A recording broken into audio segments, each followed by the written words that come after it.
pastor Mansingh Besra दाल जमके और jail सेना नौकान चितर नेलनामा जहां दो क्रिस्टियन संताल को लगित मिटंग जोरदार लाजाव पाड़ा रेनांग कथा जोहार सनाम को रमेश सराफे पेनेलिया हो संताली किंचीर होनत रेनांग घोसीपुरा बनत रे मेना सलखुडही अतुरिन पास्टर मानसिंह बेसरा मेनते मिट मनमी जहां नितोंग स्क्रीन रे पेनेल ᱧᱟᱢᱮ ᱠᱟᱱᱟ नुई मनमी के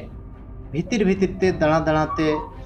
तमाम हर को ख्रिस्टियाने बनाएत को तहन ख्रिस्टियान रंग धर्म कथाय पढ़ाएत को तहन मेनखान पुलिस हाबोर रे पड़ावा कना और दाल जमका और जेल सेना नुआ खबर जहां दो संधान चैनल मेनते मिटंग मेनाका ओना चैनल रेको अड़ाका मांग खन के अड़ी आयमा दिन खन के नुई नंकाय कमी कान तहन और रविवार हिलो दो आपको हाबोर रे पड़ाव लेना और शनिवार हिलो दो जेल बोलवाकना मानसिंह बेसरा मेंदो पास्टर मानसिंह बेसरा पास्टर जहां तीन रे हर को हाबोर रे साब उचोयना मेनखान पेड़ा ओड़ा हेज लेना मेनते लय ताहेदो मेनखान पुलिस जहां तीन रे को हेजना कथाय बदल किया नोंडेले प्रार्थना ताहेन मेनते लय मेंदो नुई पास्टर हो आज जेलका हर बोकाय बनाव करते ओंडे खने पुचुजुआ मेनते भबिलियाय मेनखान हर को साब के दिया और पुस्तव के दिया को और जेल को भेजा का दिया नुई पास्टर मानसिंह बेसरा जहां दो आदिवासिया कल्चर विरोधी कनाय आदिवासिया भाषा विरोधी कनाय आदिवासिया बोंगा बुरु जहाना गे ताय मेना का ओना विरोधी कनाय आदिवासिया अरिचली विरोधी कनाय सनाम आदिवासिया जहां मेना का जहां इदिगते तेहन आदिवासी मेनते बाडायो कनाय ओना कुरिन विरोधी कनाय नुई मानसिंह बेसरा और नुई मानसिंह बेसरा लेका गे अड़ी आयमा हर आबो गाता भीतर खन नंका गे विरोधी बनाव कते आदिवासी को खत्म मेंदो नुकुआ लिपि खत्म लगित नुकुआ लाकचार खत्म लगित मिटंग मुहिम को चलुआका मेंदो मिशन को चलुआका तो नुई पास्टर मानसिंह बेसरा इदी कते आबो बो गालमारावा आबो सला ऑनलाइन ते मेना आकादिया मिट गखुर गमके घोसीपुरा टोठारिन मिट गखुर गमके मेना आकादिया अकिन नुआ कथा अंजम दरकार कना अकिना तो तिनंग इम्पोर्टेंट कथा का नुई पास्टर मानसिंह बेसरा तिना कांड घटाए तहन ओना करे तिना होरे कन्वर्टेड को तहन चित को चिकाय तहन तमाम कथा आबो बो बड़ाया ओना एरिया रे चेल लका नुकु सला मिटंग लड़ाई चला कना ओना तमाम कथा अकिन सला बो बड़ाया आसो अन वीडियो मुचाद धाबिज पे नेला गमके जोहार गे जोहार जोहार मेरे अली नॉय मीटिंग मानसिंह कथा नितों हिजू कना नई को साब के दिया और जेल को संभाव के दिया माने नुया चेलका माने करनामा ओंडे चलू ले मांग ओना बड़ा सेना लिया नकिन दो होइना उनकाते 10-15 वर्ष गान हां ओंडे को चलू का ना क्रिश्चियन धर्म इदी कते ना किन ओंडे पास्टर मेना किना हां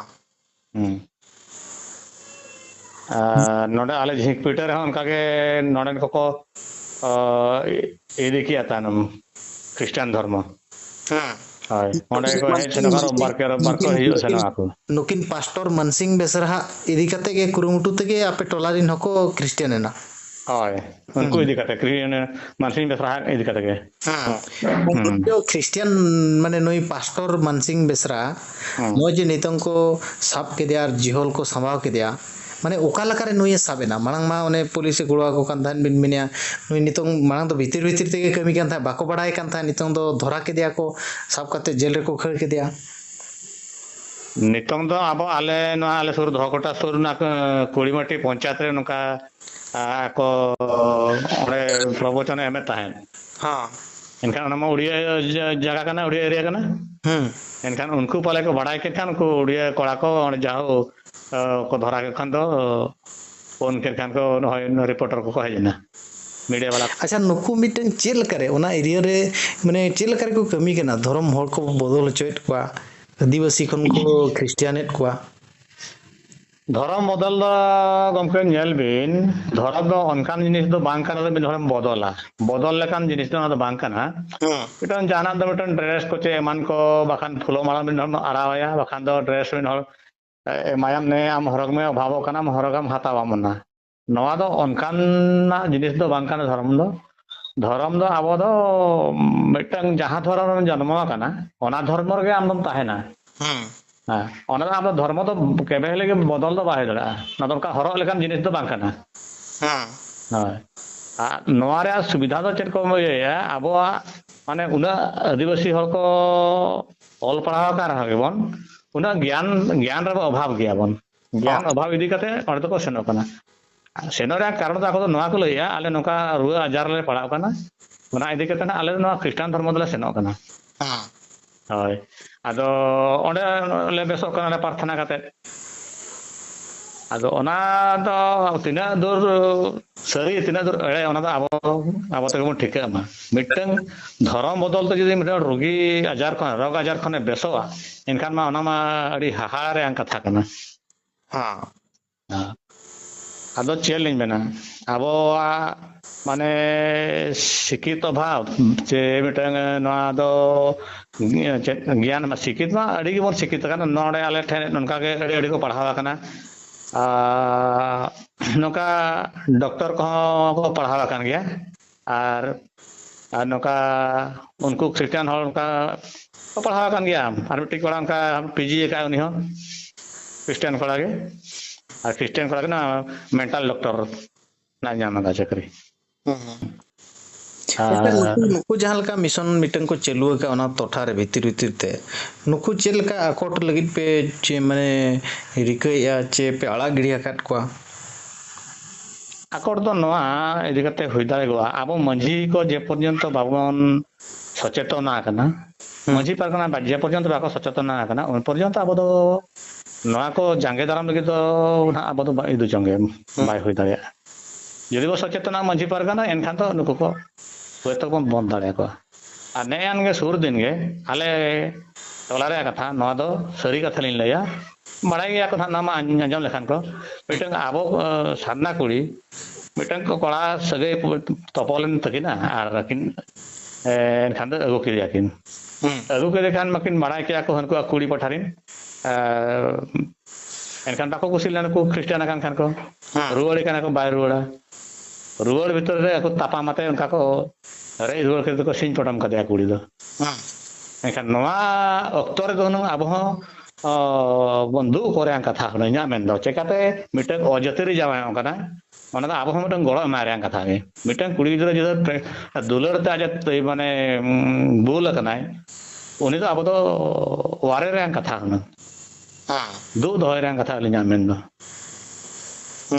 ओननका ना चलू कना आदो नवा कथा अलिन अब मजी कोठन खालिन कथा लिन